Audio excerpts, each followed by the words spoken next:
Bren here. Today, I wanted to share with you the importance of not trusting people's words that easily or stories. You always have to verify before believing something. So that Ronald Reagan said, like, trust but verify. This is very important thing because you always have to understand that the people, when they talk, they wanted to, generally speaking, most of the time or almost all the time, they want to make themselves look good. So whatever the story they hear, whatever the story they deliver, there is always a factor of making themselves look better. So to do that, the easiest thing is to make other people look worse. That's probably one of the easiest things. Even kids knows how to do this kind of things. I mean, that's probably an ingredient in human nature. It's more like comparison things. And this is very important just because it's not just a casual conversation with friends, but then when you look at news or media or anything that you hear from the outside world, there are always some sort of like a filter or twist going on. They have some sort of like agenda that they want you to feel. They want you to get it. Because the story that I just give you the facts or the data is generally not that fun. It's like listening to some kind of math table, and it's like, okay, it's just a blah blah like facts. So it's not that fun. And another thing is you gotta understand is that in a story, when you say something, just a subtle difference changes the meaning completely. And then probably you have that type of experience, like when you say something, oh, I twist here, and then the way people perceive dramatically changes. I think it is the nature of the way we speak. It's imperfect mode of communication. Everybody really have to somehow condense our experience to the word and then deliver it. And then in that delivery, it's just such a temptation to omit something that is inconvenient to your position. I said this is important because you don't know that whatever you're going to say, enemies might be actually listening to. So it's natural and it's actually positive that you exclude what is not beneficial to you when you share the information to others. So it's like a buyer beware. So whoever is saying something are generally twisting something or omit something.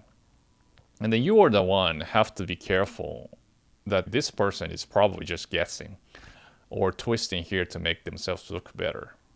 You have to have that kind of understanding, or maybe this guy is just completely trying to scam you or deceive you. You really have to have that type of critical thinking. Of course, this just depends on what kind of like interaction you have. If it's more like just a casual conversation, yeah, you can just believe whatever and have fun, and after a while you forget about it. But then when it comes to like a certain type of policy making, like the way you wanted to emulate somebody else's like study pattern or life pattern or whatever, don't get deceived. So for instance, like a lot of times people who are successful don't want to show that then they've been working hard because it's not really necessary to do so. It's just to say, like I got there like easy.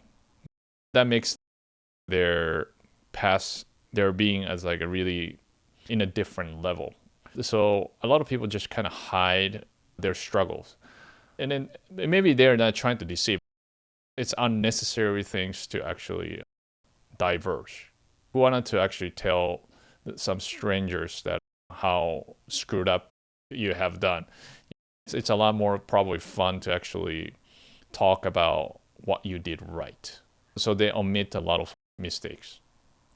But the problem is that if you listen to those kind of story and then thinks that the success is that easy, or that doing well in school or doing well in work or whatever does not quite require the work that these people have been doing behind their back, or some kind of technique, like in different things, your strategy or tactic is going to be flawed. And then if you try to follow their steps, you'll get frustrated. You're trying to cut corners. Oh, why am I not moving forward? I'm almost like exactly what they're doing, but then what you're doing is just imitating the appearance that then they present, which is not a full picture. You always have to read behind what's obvious, and then you will guess better by their track record or their history of their behaviors, and then you will guess what must have done. Then you will ask somebody and say, hey, is that really true that then you didn't do X, Y, and Z? You worked this hard? A lot of people lies. If something is inconveniently makes them look bad. Or maybe they were trying to protect the people that they want to have, they deems like important. So whatever you hear, use that judgment, especially the one that's important for your decision making. Last thing I want to say is, like, whenever you change your mind, whenever you verify whatever people say, it's okay to be being tricked, just like a magician. It's fun. Like, sometimes you get tricked. It's good, as long as you don't believe that that's real. Your real magic is going on. So don't tie the idea to your identity. That's one of the critical things. Your identity should be based on what you do, your behavior, not what you think. You can think whatever you think. As long as you don't act, it's just an idea. It's a fun thing. That's where the creativity happens. You should explore as many ideas as possible, as long as it's entertaining and then it's not harmful. But once you act, that's a different thing. That's the identity.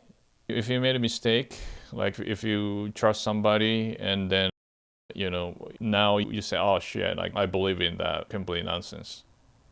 That's all right. Just he or she was the better speech magician than you thought they are. So next time, just watch out a little bit more and then see behind. Don't take it, don't just believe their version of it. Always incorporate your judgment. What's true, what likely not true, and then find an answer. It's just whatever people say is just a part of the puzzle. The better thing is their consistent behaviors, what they do. That's the main evidence that then you wanted to draw conclusions from. And if you do that, your judgment and your decision making will be a lot better, and then you're going to have a lot better life. Thank you for watching, and please like and subscribe and write a comment and to help each other, and I will see you next time.